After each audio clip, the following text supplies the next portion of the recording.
দর্শক, গুরুত্বপূর্ণ একটি বিষয়। অধ্যাদেশের খসড়া উঠছে কাল।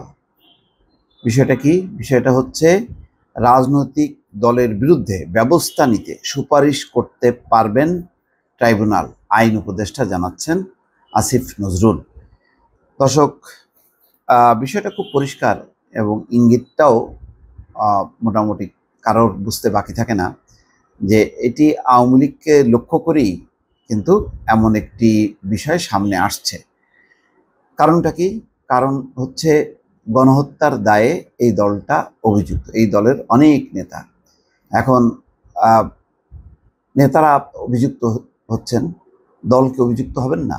এই প্রশ্নটা কিন্তু জামাত ইসলামের সময়ও যখন নাকি যুদ্ধাপরাধীদের বিচার হচ্ছিল সেই অভিযোগ এনে, তখনও কিন্তু এরকম একটি বিষয় উত্থাপিত হয়েছিল যে দল হিসাবে জামাতকেও নিষিদ্ধ করা হোক। পরে তো তারা নিষিদ্ধ করেছে জামাতকে। এখন কিন্তু সেই একই প্রক্রিয়াটা, বরং এটা আরও একদম আইন করে, অর্থাৎ যেই ট্রাইব্যুনালের যে আইন, সেই আইনের মধ্যে এটা ইনক্লুড হচ্ছে একটা অধ্যাদেশ বা ধারা। সেই ধারায় এই প্রস্তাবটি বা বিচারটা উঠতে পারে, সন্দেহ নেই। মানে আপাতত এইটার টার্গেট হবে প্রথমেই হচ্ছে আওয়ামী লীগ। কোনো রাজনৈতিক দলের বিরুদ্ধে মানবতা বিরোধী অপরাধের অভিযোগ থাকলে ও আদালত মনে করলে প্রয়োজনীয় শাস্তিমূলক ব্যবস্থা নেওয়ার জন্য সুপারিশ করতে পারবেন। সংশ্লিষ্ট কর্তৃপক্ষের কাছে এই সুপারিশ করা যাবে। অর্থাৎ এই ট্রাইব্যুনাল সংশ্লিষ্ট কর্তৃপক্ষের কাছে সুপারিশ করতে পারবে। যেমন আইন মন্ত্রণালয়ের কাছে বা স্বরাষ্ট্র মন্ত্রণালয়ের কাছে বলা যেতে পারে যে এটি একটা অপরাধী দল, এই দলকে নিষিদ্ধ করা হোক বা আগামী 5 বছরের জন্য ব্যান করা হোক, এমন একটি হইতে পারে। এমন বিধান রেখে আন্তর্জাতিক অপরাধ অধ্যাদেশ, ট্রাইব্যুনাল অধ্যাদেশ সংশোধনী প্রস্তাবের খসড়া তৈরি করা হয়েছে। খসড়াটি অনুমোদনের জন্য আগামীকাল বুধবার উপদেষ্টা পরিষদের বৈঠকে উপস্থাপন করা হবে। মঙ্গলবার সচিবালয়ে এক সংবাদ সম্মেলনে সাংবাদিকদের প্রশ্নের জবাবে আইন উপদেষ্টা আসিফ নজরুল এই তথ্য জানিয়েছেন। অন্তর্বর্তী সরকারের 100 দিন আইন মন্ত্রণালয়ের কৈফিয়ত শীর্ষক এই সংবাদ সম্মেলনে আইন মন্ত্রণালয়ের বিগত 100 দিনের কর্মকাণ্ড তুলে ধরেন আইন উপদেষ্টা।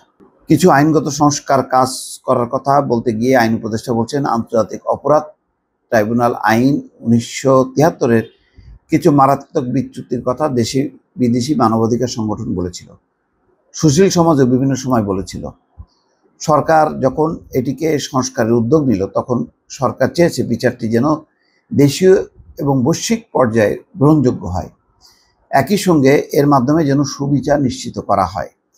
এই জন্য ব্যাপক পরামর্শ করা হয়েছে, একটি অসাধারণ সংশোধনী করার জন্য চেষ্টা হয়েছে, যেটি এর বিচারের গুরুত্ব, যৌক্তিকতা এবং গ্রহণযোগ্যতা অনেক বাড়িয়ে দেবে। দর্শক, আওয়ামী লীগের জন্য সামনে একটা কঠিন দিন, এটা মানে পরিষ্কার যে এত বড় গণহত্যার পর দলকে নিষিদ্ধ করার ব্যাপারে কিন্তু এখনো পর্যন্ত বৈষম্য বিরোধী ছাত্র আন্দোলন তারা শক্ত অবস্থানে আছে। তারা মনে করে যে এটা নিষিদ্ধ হওয়া উচিত।